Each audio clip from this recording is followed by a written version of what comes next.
Hello friends, welcome to GK Sports India. Yes, Gikku Diaries has been renamed as GK Sports India, the YouTube channel. The Kumbi-Gikku Show is back. We did the preview of the Anderson Tendulkar Trophy. Srinath is back now to review the first test that England won convincingly by 5 wickets. Without taking away much of your time, let's welcome Srinath, former first-class cricketer representing Karnataka and Tamil Nadu, and now a BCCI panel umpire. Sri, good morning. Welcome to GK Sports India. And how have you been following the Headingley Test match? And what are your opening remarks about India losing or England winning? Morning, Jiko. Thank you. Riveting 5 days of cricket, wherein we saw the game seesaw and the balance being shifted to both sides. From a personal point of view, I think it was a great advertisement for Test match cricket. A lot has been discussed about the way ICC has handled the WTC cycle and many of the Test playing nations not getting their fair share of matches being played. But a young Indian side under transition playing against the experienced England side. I think I was glued to the seats and it was fascinating to watch Test match cricket. I mean, full crowds on all 5 days, which is a rarity in modern day cricket. It's only when India plays Australia or England, this is the sort of crowds they draw. Overall, as I say, great advertisement for Test match cricket. And in the end, I think, the fitting result, a team which held to their nerve on the final day, especially chasing 370 on the last day, where the pitch showed some variable bounce. But nevertheless, a fantastic game of Test match and a great start to this Tendulkar Anderson series. Undoubtedly, fantastic start. Yes, India first test under new captain Shubman Gill. They started very well. They had 3 centuries in the first innings, 2 in the second innings. It could not have been a better start than what India got, having lost the toss, put into bat by Ben Stokes, making 359 for 3 on the opening day, with Yashasvi Jaiswal scoring 100. How do you look at India almost scored 500 in the first innings? Yeah, losing the toss and batting first because Shubman Gill also was looking to bowl first if they had won the toss. So yes, good conditions and India embraced it well. As you mentioned, 300s in the first innings. A real great start for Yashasvi Jaiswal, the youngster, who got off to a flyer, got 100, and he was ably supported by KL Rahul, who just missed out on a big score in the first innings. It was a good opening partnership, followed by terrific hundreds from Shubman Gill and Rishabh Pant. I think Rishabh Pant is somebody who loves England and the English bowling attack. So I think it was a very, very positive start. And as you said, first test match as captain Shubman Gill with a young, resurging Indian side. What else could you ask for? Scoring at almost 4 runs and over on day one. I think it was a fabulous start for India on day one after having lost the toss and put into bat. But having finished day one on 359 for 3, and they went on to add only 112 the next day, with the last 7 wickets falling for 41 runs. What happened? No, the collapse. Okay, we saw it in the first innings. We also saw it in the second innings. So there's something not really working for India, especially in the lower half, after the bright start that they have got. Actually, if you see India bat quite deep, in fact, we had Karun Nair who was making a comeback after a long time, and he was batting at number 6. We had Jadeja at 7. So that's quite a lengthy batting order, and Jadeja is quite an experienced all-rounder at the international level. Yes, in fact, where India first lost the plot was, they lost the last 7 wickets just for 40 odd runs in the first innings. And there was hardly any contribution from the lower order. When you said 359 for 3 on day one, I think if not being too greedy, looking at a score of 600, which a lot of people are talking about, I think certainly 500 was on the cards. India certainly should have pressed forward, and 500 was for the taking. And had it been 500 for India, I think the whole script and the story would have been totally different. You can't put a finger on one point and say what went wrong. Could be lack of application, or were they a little bit complacent. But what I observed was in the first innings, when India lost those last 7 wickets, that was one phase of play where I saw in Josh Tong get quite a bit of reverse swing. I think that was the only phase of play in the whole game, because that was day two was quite bright and sunny, and the wicket was dry, and Josh Tong was able to extract some reverse swing. Maybe that also could have been a factor, but nevertheless, having said that, 359 for three, folding up for 471 certainly was not on. I think somewhere the lower order was a big letdown, not only in the first innings, in both the innings. And when their experienced bowlers, somebody like Chris Wokes was not picking up wickets. You had Ben Stokes, who led by example, picking 2 wickets on the first day and then going on to finish with 4 wickets.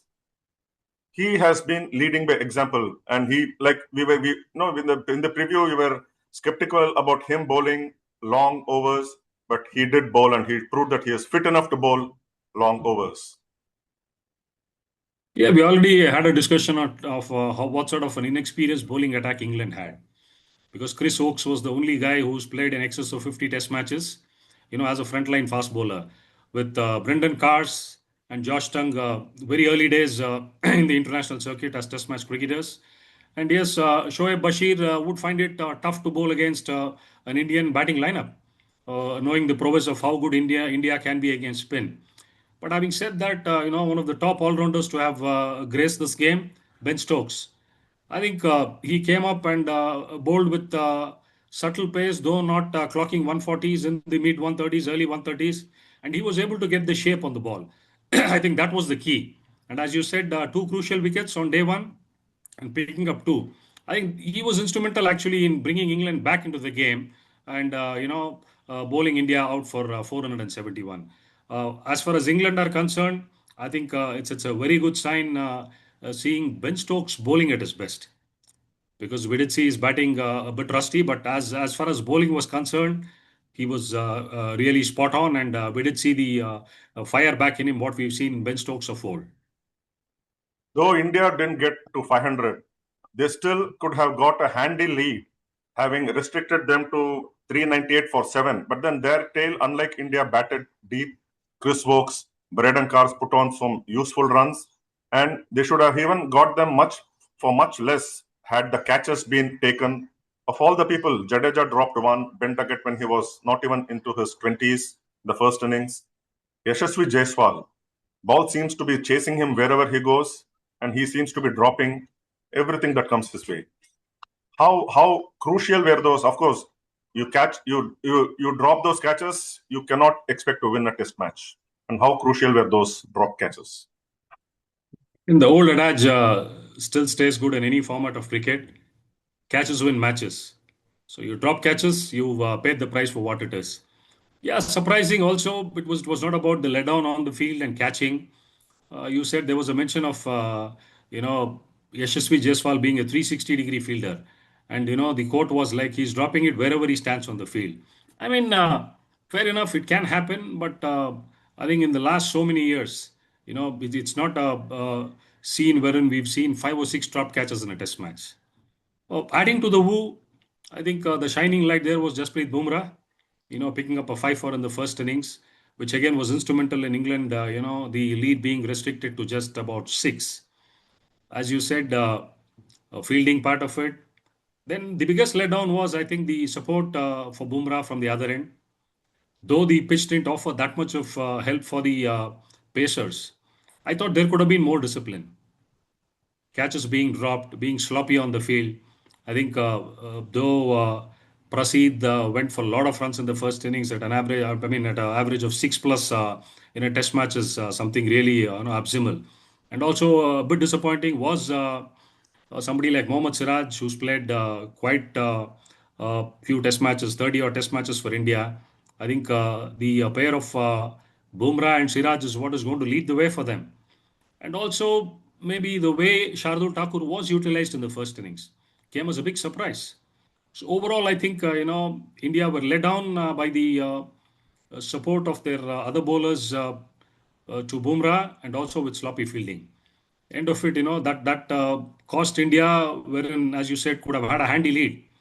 And kudos to the way Jamie Smith, Chris Wokes, Brendan Cars, they rallied around themselves, and they were able to get to that respectable score. That was the difference in the end. Actually, if you look at the way the England lower order batted in the first innings, I think literally that was the sort of uh, morale booster for them, and they came back into the dressing room with that much of high on motivation and what that. And I think that was self belief they had in them. That was the plus point for England in the first innings. And it was not just those drop catches, but also Harry Brook when he had not even opened his account on the second evening. Bumrah had him caught, but it was a no ball, and he went on to make 99 runs. So that was something which also helped England get as close to India's total. Though the lead was only 6 for India, it didn't matter in the end, did it? Absolutely. I think, in fact, if we remember the 2017 Champions Trophy final, it was the same Bumrah when he overstepped, he had Fakhar Zaman out. So it proved to be so costly that India finished number two. They couldn't lay their hands on the title. So these are those small moments in the game when we sit back and discuss, which prove really vital. And when we talk about bowlers having nothing for them, the pitch didn't offer much. I think discipline and patience is what is the most important thing. Discipline in terms of what? Not giving away those extra balls, which proved costly in the end. As you said, 0 to 99. I think if Brook was dismissed of that ball, I think India still would have been up. You never know, England could have been all out under 250 and India would have run away with the game on day four. In fact, we would have done the preview day before actually. Yes, these are all factors that have culminated together. A long layoff, not having played the longer format for quite some time, coming off a high profile T20 league in India. I think all these things did show at some point in time. You mentioned about the no ball Bumrah bowled in the Champions Trophy. I am reminded of the no ball Ashwin bowled in the 2016 T20 World Cup semi-final in Mumbai against West Indies, and that cost India a place in the final. You spoke about not having or Bumrah not getting enough support from Prasiddha Krishna and Siraj. There are also Shardul Thakur, who was perhaps underutilized, 6 overs only in the first innings. The whole selection of Shardul Thakur, what did you make of it? I thought when India were put into bat, they scored those 359 on the first day. I thought India if they were going to miss a spinner, they were going to feel it so badly. And Kuldeep Yadav perhaps should have been playing instead of India going with 4 medium pacers and Shardul Thakur hardly utilized. Absolutely, the discussion was on, and in fact, when Shubman Gill saw the pitch on day one of the game, I think what we also got to saw was it was not a typical Headingley surface, which always aided the faster bowlers. We are accustomed to seeing the green grass on the pitch, overcast conditions, where Derek Pringle was one who had a lot of success bowling his dibleed but doubly swingers. So if that was the condition, I think Shardul Thakur would have been more than a handful. Yes, as you mentioned, yes, he was underutilized in the first innings. I think he came on to bowl somewhere close to after 50 overs, being your fourth seamer. And mind you, in hindsight, yeah, it's easy to dissect, but always a wrist spinner could be a right arm leg spinner or an unorthodox bowler like Kuldeep Yadav would have been more than a handful on this surface. Because we got to see on later on day four and on day five. In fact, on day five, when Jadeja was able to get that much of purchase off the rough, and it wouldn't have been easier to pick somebody like Kuldeep off the hand.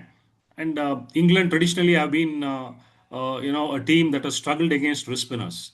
History has shown that how they have found it difficult to face the likes of Shane Warne or an Anil Kumble. So it's a no-brainer actually. I mean, what prompted the Indian think tank to go in with the fourth seaming option of Shardul Thakur? Only they can answer, and they have a lot of questions to answer after this defeat. But having said that, yes, somewhere that one selection point was definitely debatable. And yes, they would go back and sit on the drawing board and see what they would like to look at or tinker with, the selection for the game coming up in Birmingham. And again, the typical reply you would get is, we would only decide on our, final playing 11 after having a look at the pitch. I think many a times when I've, heard people talk about this, two teams in world cricket which I have seen, one is England, one is Australia. They played to their strengths, irrespective of what the pitch is going to dole out. They are just not worried about it. So, almost 36 hours before the start of the play on day one, England had their playing 11 announced. What is it you're trying to, throw as a surprise? What else do you have in your tank? It's either a Shardul Thakur or a Nitish Reddy. From what we know, Nitish Reddy is not fully fit to bowl or whatever the reasons that prompted him not to play. The other two options for you are straightforward. Either it's a Kuldeep Yadav, or if you're going to look at another spin bowling option, it's Washington Sundar. So, what is it that England has to prepare for, or be taken by surprise when you're not going to announce your playing 11? I think certainly a very debatable one. Having picked him, certainly he should have been utilized better, Shardul Thakur. But you just mentioned about England and Australia always playing to their strengths. And I remember Ian Chappell always speaking about India should be playing to their strengths and not to the opposition's whatever weakness or something. So, and he always maintained India should be playing with two spinners if their strength is spin, irrespective of where they are playing. And he also mentioned about, there was this point of India taking 6-run lead. First innings century and Yashasvi Jaiswal falling out early in the second innings. But Rishabh Pant, how good was he with the bat? Still, India ended up on the losing side. There was this record of Rishabh Pant being the second wicketkeeper to score 200s in a single test match after Randy Flower. That test match in Harare 2001 against South Africa, Zimbabwe versus South Africa. Zimbabwe lost despite Andy Flower's 200s, century in each innings. And I believe that history, though it repeats, Pant was going to set the record straight, but I was proved wrong. Well, as I said, batting per se, it was a big takeaway. Jaiswal, Shubman Gill, KL Rahul's brilliant 100 in the second innings. And yes, Rishabh Pant, maybe the mantle of vice captaincy or what he had to introspect and uh, look within himself. It was a revelation the way he batted. Typically, he's someone who puts everybody on tenterhooks when he's batting because it's either my way or the highway. But we could see a different Rishabh Pant in this game. We could hear on the stump mic when he was talking to himself so loudly, saying that, I had to bat straight on this. I could have gone for this. So I think quite a bit of changes he made to his mindset.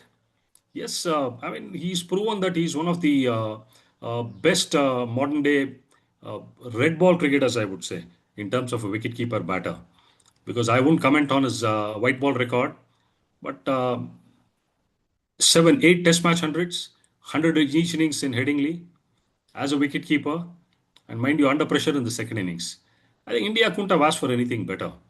Maybe the mantle of being the vice captain, because Shubman Gill, it's been quite early days for him, and third tour for Rishabh Pant, along with somebody like KL Rahul and Jadeja.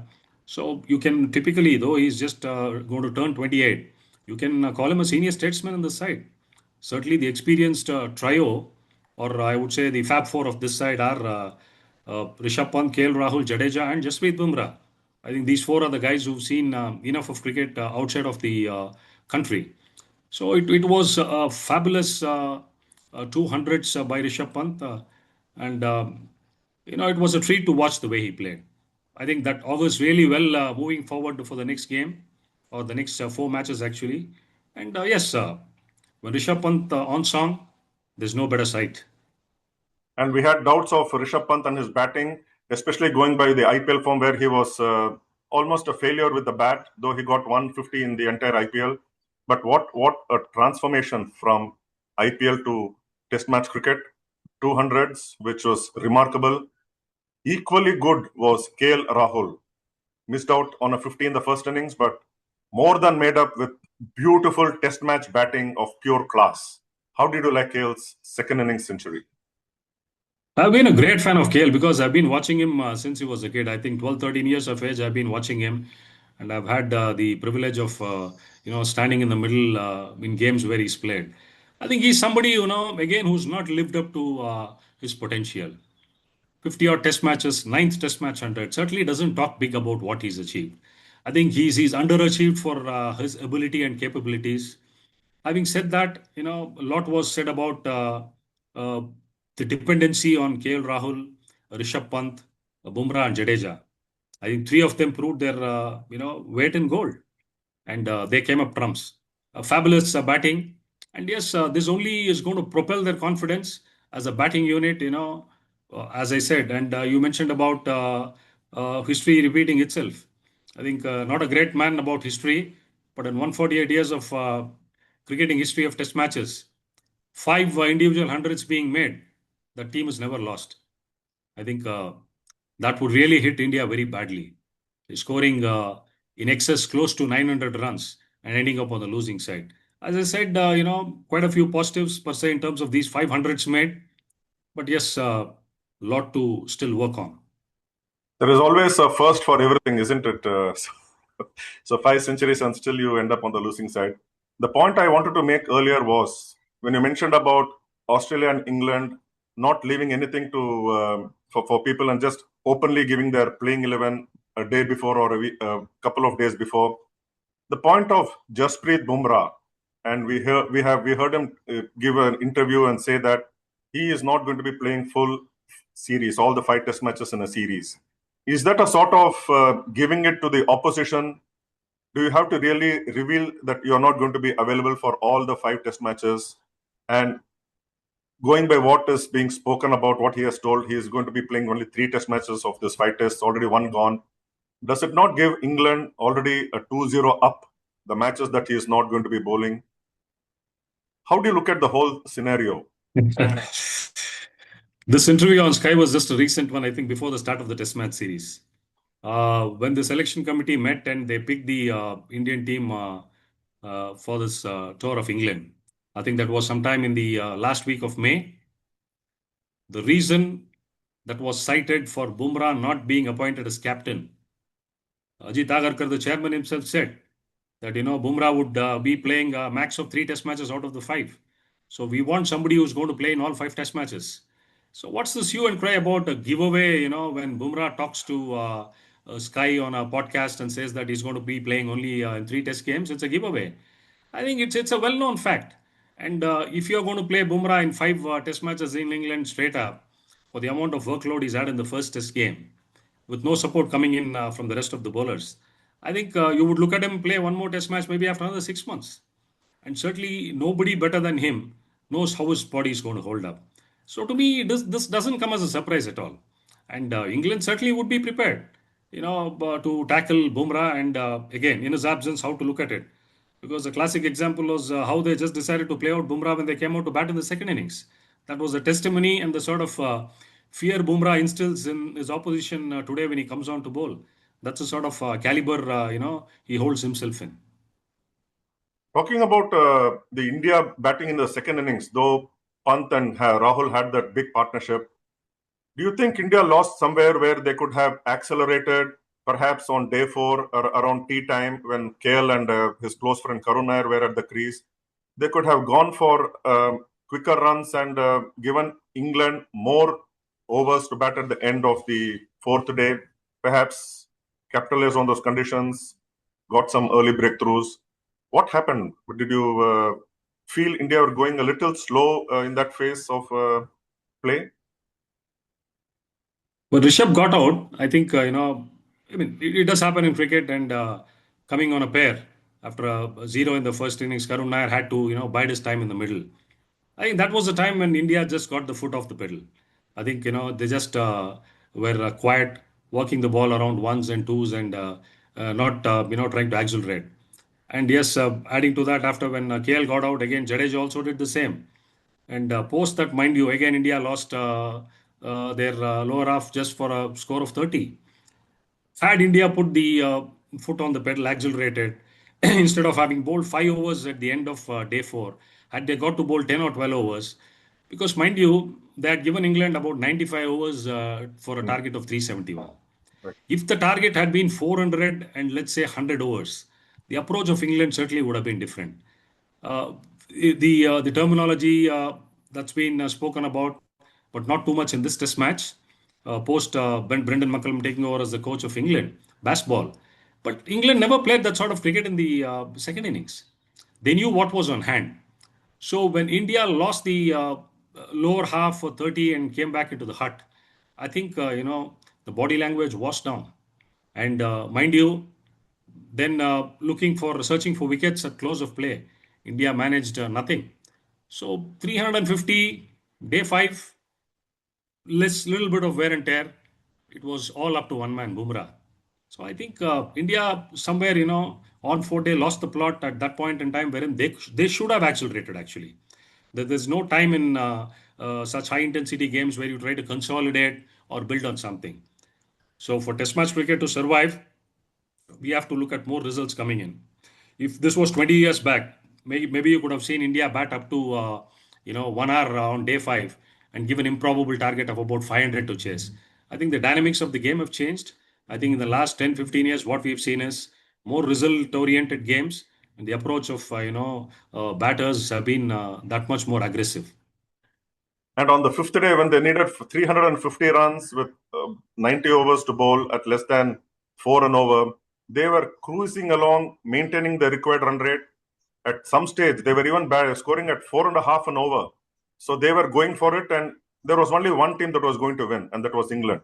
The way Ben Duckett batted, reverse sweeping consistently, Jadeja, the way the other Ben came and reverse swept almost everything that was bowled at him by the spinner, the lone spinner in the Indian lineup.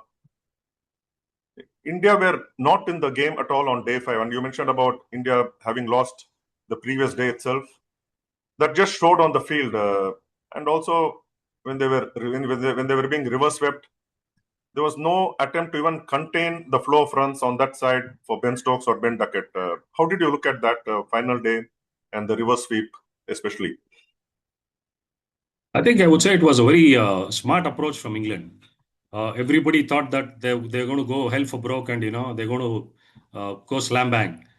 But at lunch, England were 106 for no loss. They just decided to ward off the threat of Bumrah. They just played him out in the first spell.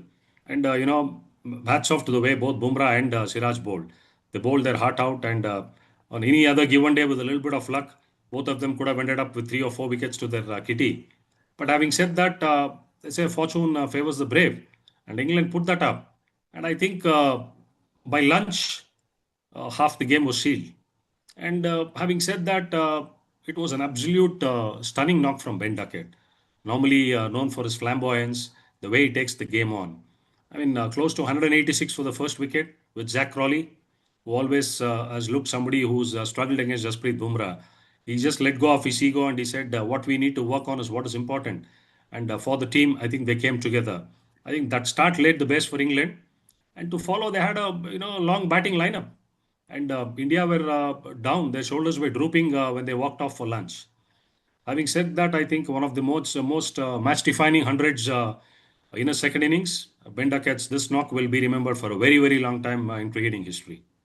And this is going to hurt India big time, even though there is about a week's gap from the first and the second test match.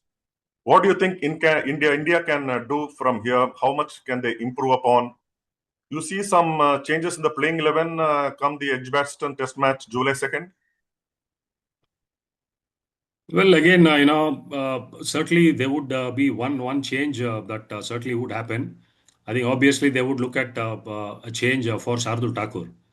Rest of it, I think it's too early days to tinker with the batting because we've already had, four batters make hundreds. And Sai Sudarshan, an unfortunate dismissal in the first innings, looked quite compact in the second innings. And he looks somebody, who's cut out for Test match cricket.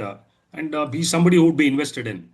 And yes, it would be unfair if you're going to put your finger on Karun Nair, come back and, unfortunate dismissal in the first innings, nerves look reasonably good in the second innings. If at all India would like to look at a change, maybe Shardul Thakur is one who would be looked at. Uh, of course, a week's time, looking at the surface, if India has to make a comeback, they have to win the second test match.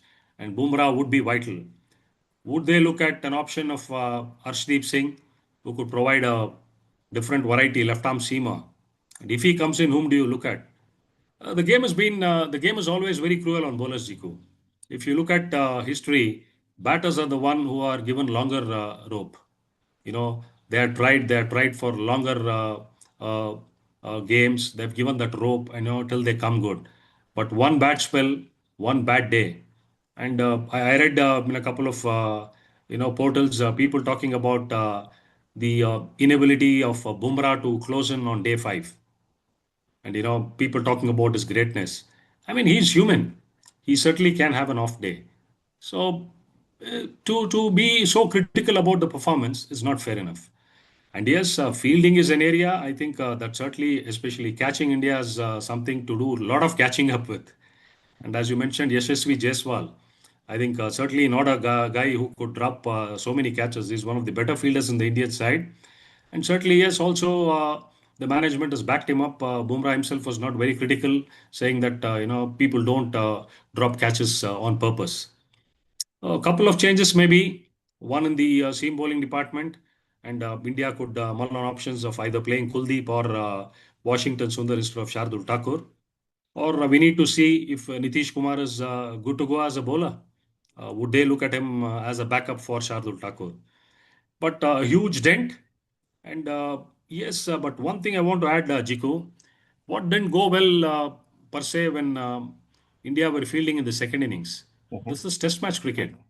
You're not playing cricket in your backyard, or it's just a practice game where you're just having fun with your friends.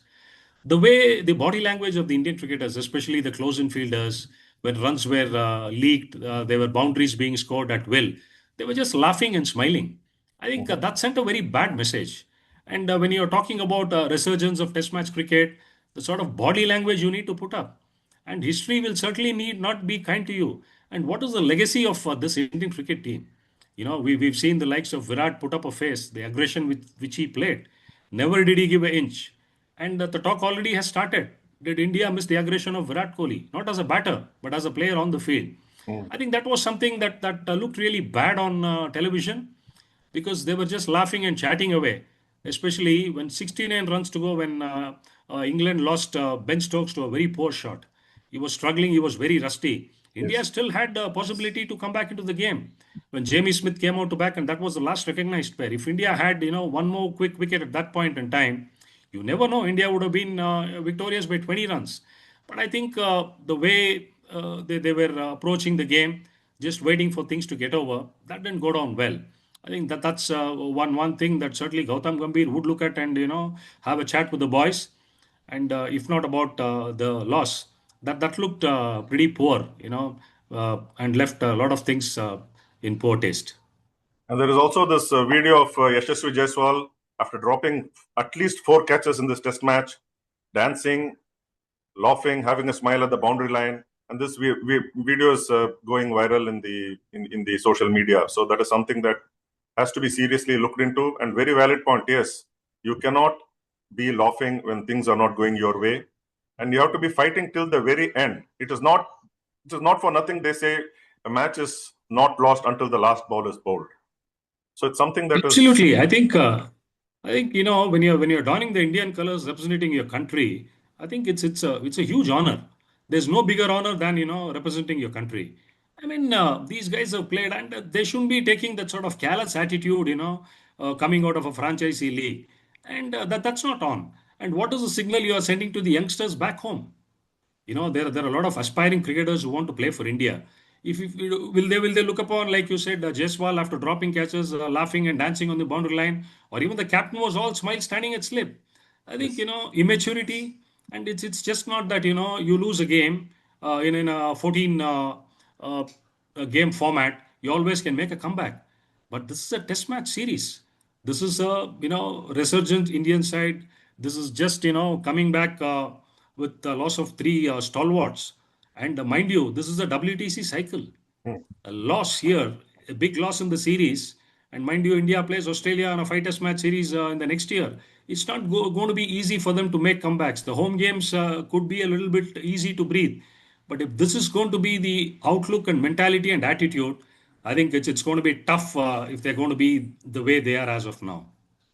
Certainly, hopefully, India learn from their mistakes, are very serious about what they are going to be showing in the next four test matches. Edgbaston is the venue for the second test of this Anderson Tendulkar Trophy. And as we have been doing before every match, K. Srinath and I will bring to you the preview of the Edgbaston Test match. And K. Srinath, with all his expertise, will give what to expect and what is in store in the Birmingham Test match. Until then, take care, stay safe, and Shri, thank you very much for your insights as always. Bye bye.